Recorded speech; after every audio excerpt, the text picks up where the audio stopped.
사랑방 초대석 이어가죠. 많은 분들이 새해 계획 세우면서 올해는 꼭 성경 1독, 2독 해야지 매일 말씀 읽기를 다짐합니다. 하지만 이게 제대로 해내는 경우가 생각보다 드뭅니다. 뭐가 문제일까요? 의지가 약해서일까요?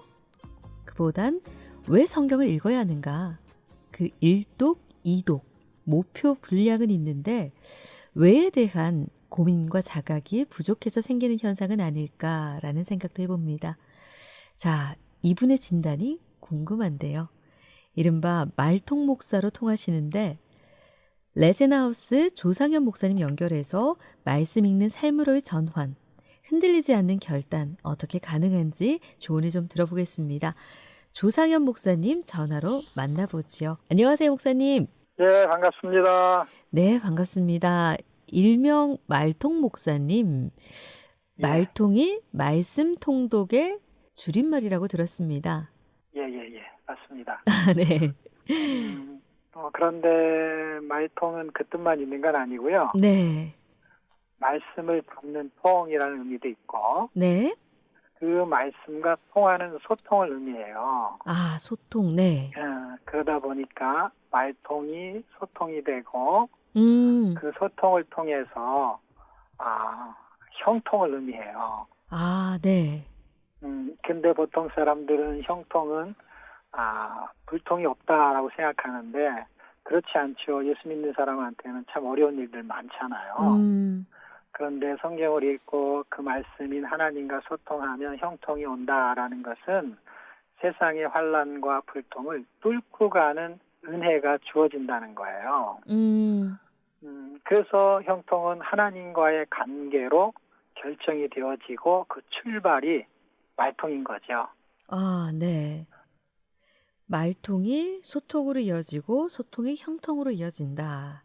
예. 이 말통이란 수식어처럼 성경 읽기의 달인이세요. 이렇게 말씀드려도 될까요? 신약을 1500독, 구약을 500독, 로마서는 무려 3500독을 하셨다라고 들었습니다. 이게 물리적으로 가능한가라는 궁금증이 생겼고요. 도대체 어떻게 읽으시길래 이 정도의 성경 읽기가 가능할까? 이런 질문 드릴 수밖에 없는데요. 그렇죠. 예. 물리적으로 가능하다라는 얘기는 가능하다는 말은 할 수 있어요. 예. 그런데 누구나 가능하진 않아요. 네네.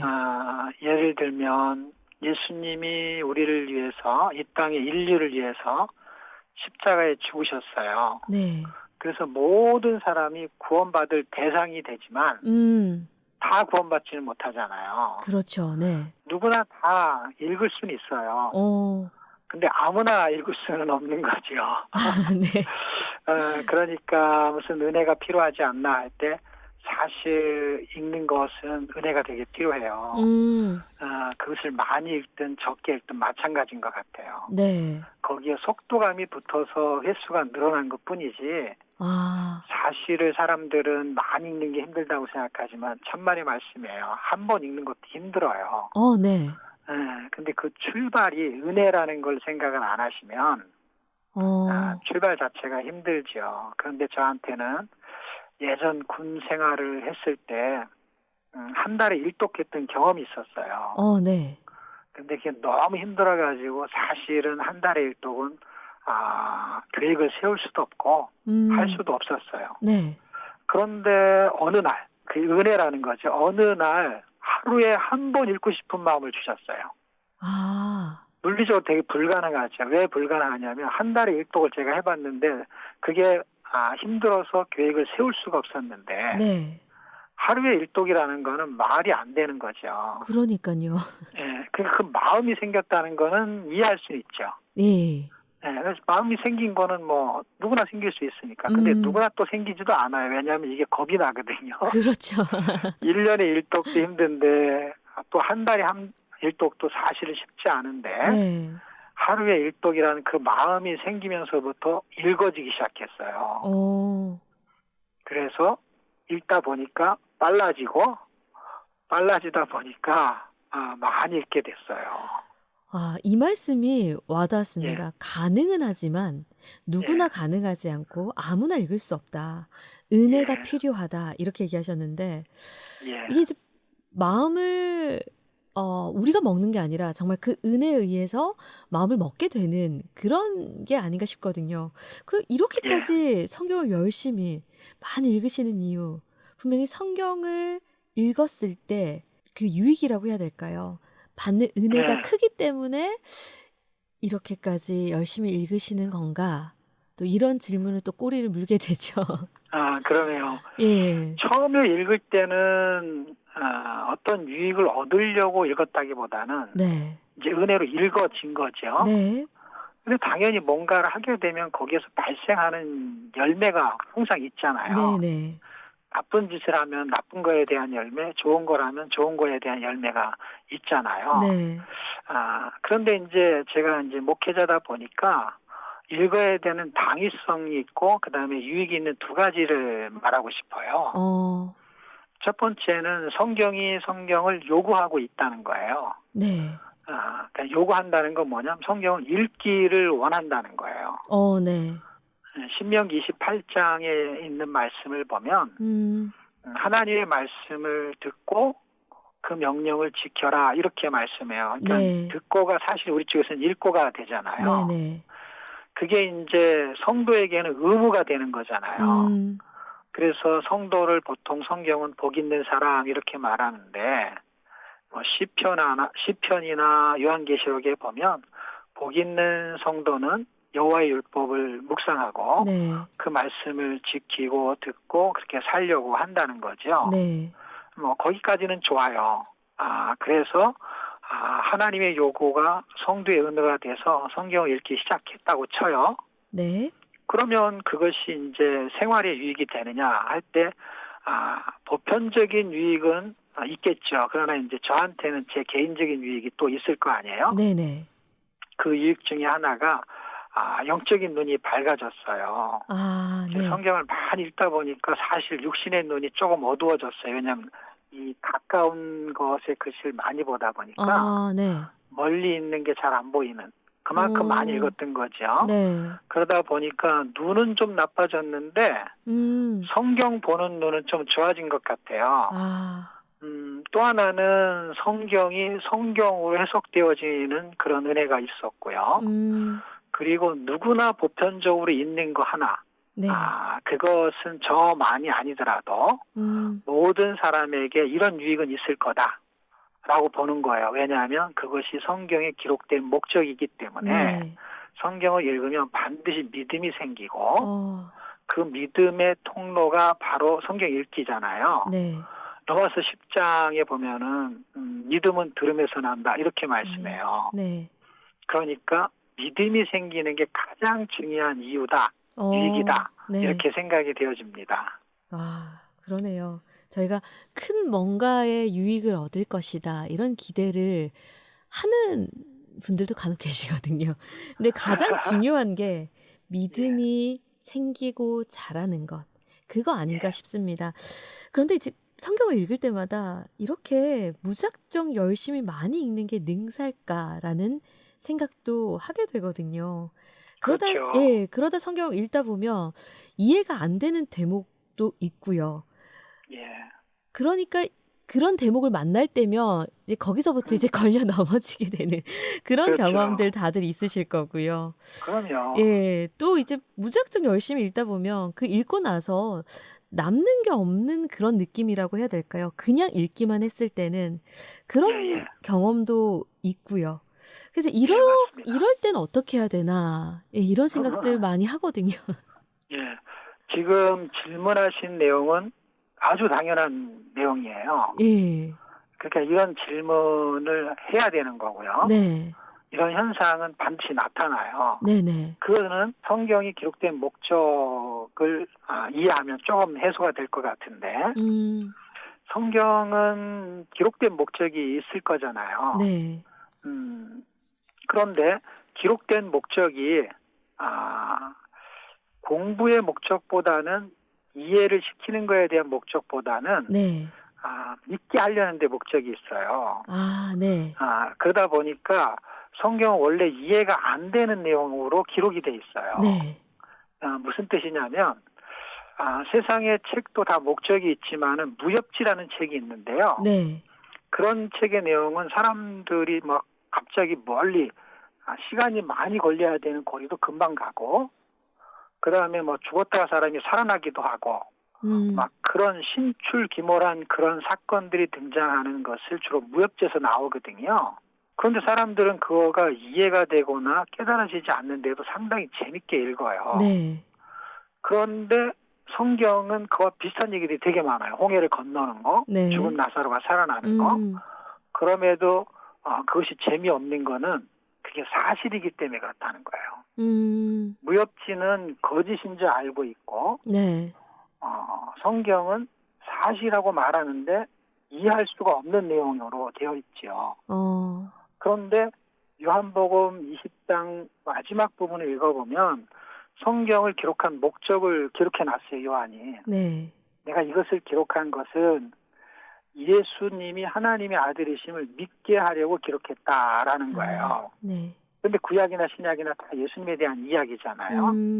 근데 내용의 줄거리가 사실은 상식적이지가 않다는 거예요. 네. 이게 그러면 그래도 읽어야 되느냐 할 때 그래도 읽어야 되는데 그러면 남는 게 없는데 정말 남는 게 없느냐 할 때 아니요, 남는 게 있는데 우리가 기억을 못해서 그래요. 어떻게 남냐면 콩나물을 재배를 하려고 할 때는 콩을 실에다 넣잖아요. 네. 그 다음에 물을 한 바가지 보면 물은 다 빠져나가잖아요. 그러니까 남는 게 없잖아요. 네. 그런데 콩나물은 자라잖아요. 예. 그런 것처럼 믿음이 자라요. 그러니까 우리가 읽기하고 네. 공부하고는 약간 다르기 때문에 그래요. 그러니까 우리가 항상 뭔가를 기대할 때 눈앞에 보이는 결과물을 놓고 그것들을 이제 이루어짐을 보게 되는데, 이 믿음이라는 것이 눈에 내가 이만큼 자랐어 하고 보여지는 게 아니니까. 그렇지만 맞아요. 성경을 읽고 난 뒤에는 우리의 믿음이 조금씩 자라 있음을 알게 된다는 거네요. 맞습니다. 예. 그래서 또 많은 분들이 이제 새해가 되면 그 계획에 맞아요. 대부분 아마 최우선순위가 말씀 읽기가 아닐까 싶거든요. 저도 맞아요. 오늘 아침에 그 친구들과 단톡에 올 한해는 함께 일독을 하자 뭐 이렇게 계획을 세우고 왔는데 그랬구나.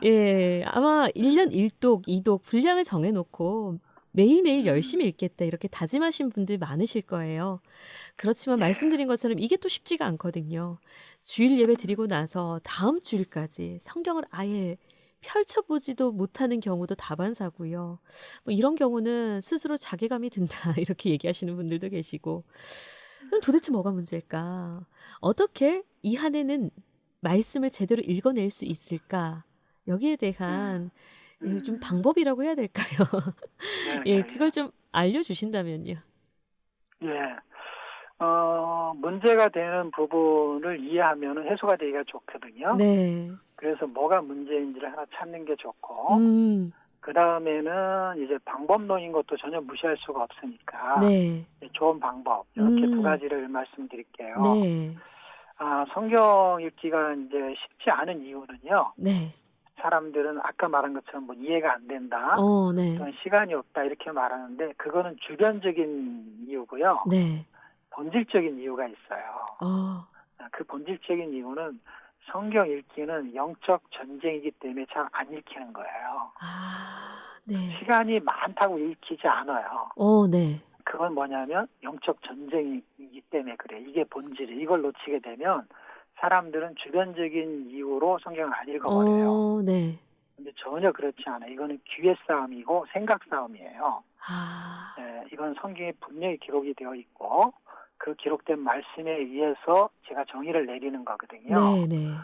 그것은 바울이 디모데에게 했던 이야기예요. 후일이 되면 나중에는 성령이 밝히 말씀하셨는데 어떤 사람들은 믿음에서 떠나서 귀신의 가르침을 따르게 된다 이렇게 말하고 있어요. 네. 그래서 방해 세력이 크게 저는 두 가지 있다고 생각하는데 하나는 악의 세력, 이렇게 영의 세력이 성경을 읽지 못하게 만들어요. 그래서 귀를 혼미하게 만들어요. 네. 그다음에 내부의 방해는 자신이에요. 옛사람의 욕심. 아, 네. 그러니까 나의 그 존재와 습관이 사실 듣고 싶은 소리를 듣고 싶어 해요. 네. 그러니까 성경이 말하는 게 듣고 싶은 소리가 아닌 게 되게 많아요. 아, 네. 그래가지고 듣고 싶지 않은 소리를 안 들으려고 해요. 아, 어떻게 보면 이해가 안 된다는 거로 핑계될 수도 있고 시간이 없다라고도 핑계대는 건데 이게 재밌으면 안 읽을 수가 없어요. 그렇죠. 네. 이 두 가지가 가장 중요한 요소인데 이건 영적 전쟁이고 귀의 싸움. 아, 쉬운 얘기로 하면 생각 싸움이에요. 하나님이 우리에게 해주시는 말씀이 듣기 싫은 소리, 부모가 자식한테 하는 말처럼 약간 네. 듣기 싫은 소리인데 그 소리가 내 생각하고 달라서 그래요. 그러다 보니까 생각이 부딪히는 거거든요. 네. 이게 아까 말했던 소통, 그러니까 말통, 소통하고 이제 관계가 있는 거고요. 네. 어쨌든 그거는 좀 이해가 필요하고 더 설명이 필요한데, 뭐 짧은 시간에 다 이야기하기는 곤란하지만, 그 정도만 이야기하고, 이제는, 다 알았어요. 그래서 이제 읽고 싶어요. 네네. 그러려면 약간의 프로그램이 필요한데, 네. 그 프로그램은 나 혼자가 잘 안 되는 거거든요. 자기 의지로 잘 안 될 때가 네네. 있어요. 예. 그래서 이것을 도와주는 교회 프로그램이 필요하고 그 프로그램을 좀 생성시킬 수 있는 팀이 구성이 되면 되게 좋아요. 예. 그래서 제가 하는 사역과 우리 레제나우스가 하는 사역은 네. 교회 안에 성경 통독팀을 만들어주는 사역을 해요. 아, 네네. 보통 교회 안에는 음식을 담당하는 예찬팀, 찬양을 담당하는 찬양팀, 전도팀, 선교팀 무지무지 많잖아요. 근데 성경 통독팀만 없어요. 네. 성경 공부팀, 성경 큐티팀 다 있어요. 네.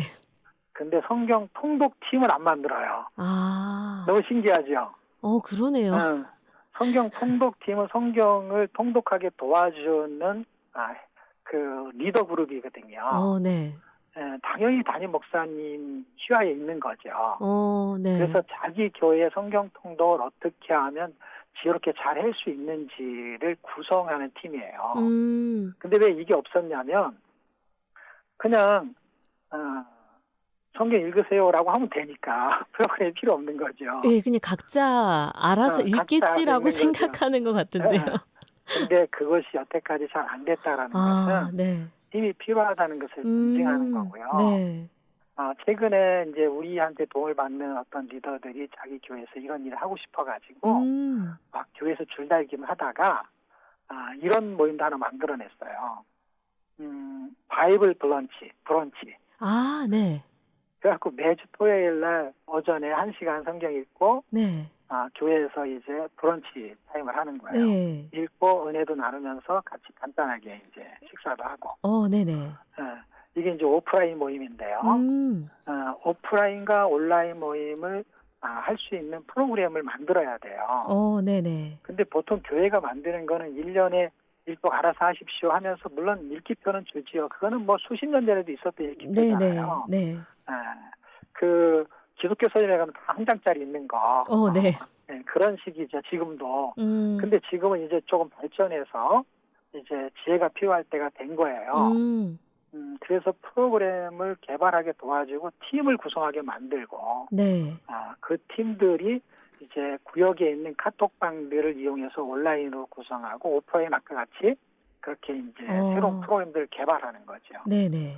그리고 그게 안 되는 사람은 가족별 또는 읽기짝. 네. 이렇게 읽기짝도 왜 중요하냐면 둘이 하기로 하는데 페널티를 적용하는 경우도 있어요. 네. 오늘 읽어야 될 분량을 못 읽으면 페널티를 내야 돼. 네. 그러면 그것 때문에라도 읽는 경우. 네. 이런 게 그냥 프로그램인 거죠, 하나에.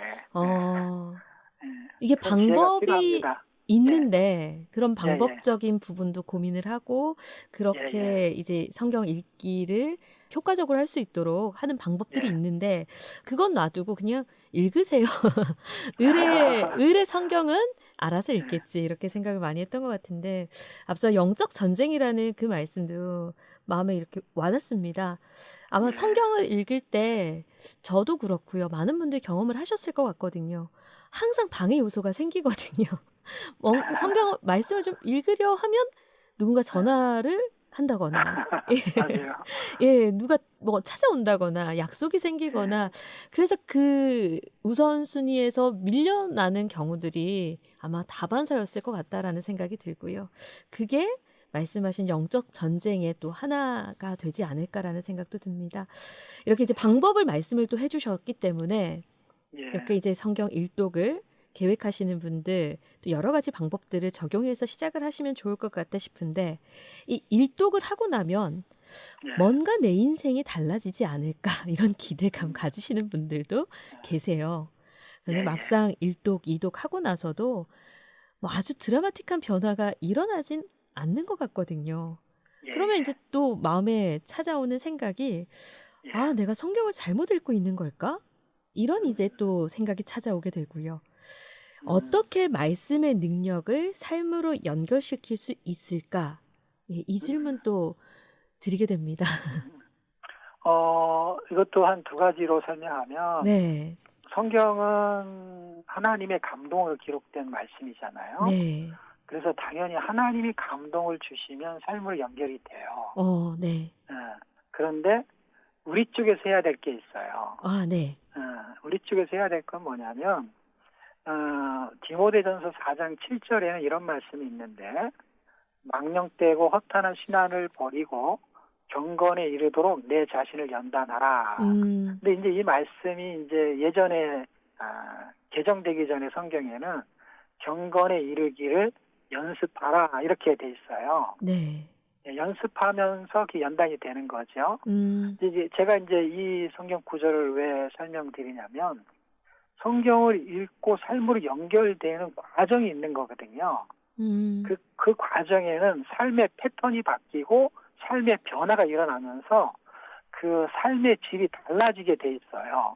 네. 그게 첫 번째는 당연히 하나님의 은혜가 필요하죠. 네네. 그러나 내 쪽에서도 뭔가 그걸 하려고 하는 의지가 작동이 되거든요. 네. 그럴 때는 연습이 필요한 거예요. 아. 그 연습이 필요하다는 건 뭐냐면 하나님의 말씀대로 살아보려고 하는 연습이 음. 읽기를 통해서 자극이 되는 거거든요. 사실은 내가 오늘 말씀을 읽었어. 네. 근데 원수를 사랑하라 이 말씀을 읽을 수 있잖아요. 네. 뭐 형제를 사랑하라. 근데 그 말씀이 나에게 감동을 준다는 건 뭐냐면 그렇게 하고 싶은 마음이 생기게 되는 거예요. 네. 그럴 때 가장 쉬운 게 뭐냐면 용서하는 연습으로 출발하는 거예요. 아. 그러면 성경 읽기는 삶의 질을 높여줘요. 네. 이게 가장 쉽고 저는 가장 기초라고 생각이 되고 이 출발이 통해서 내가 연단이 되어지고 경건해지는 쪽으로 가게 되고 성령은 나를 돕게 될 거예요. 말씀하신 삶의 패턴이 바뀌고 변화가 일어나고 그러다 보면 삶의 질이 달라진다. 그러니까 말씀대로 예. 살아보려는 그 연습을 통해서 이 모든 것들이 가능하다라는 말씀이시네요. 예, 맞습니다. 예. 이렇게 이제 말씀을 또 삶으로 연결시켜서 살아가다 보면 또 저희 마음에 자녀 신앙 교육에 대한 마음도 예. 이제 감동으로 다가오게 되고 이 자녀 신앙 교육에 있어서 말씀 읽기만한 게 없다. 이런 생각도 들거든요. 그리고 이 부분을 그렇죠. 강조하고 계시거든요. 예. 아이들이 어려운 성경을 제대로 읽고 이해할 수 있을까라는 이 궁금증들 다들 가지고 계실 텐데 역시 말씀의 생명력, 운동력을 믿어야 한다. 이렇게 말씀을 하세요.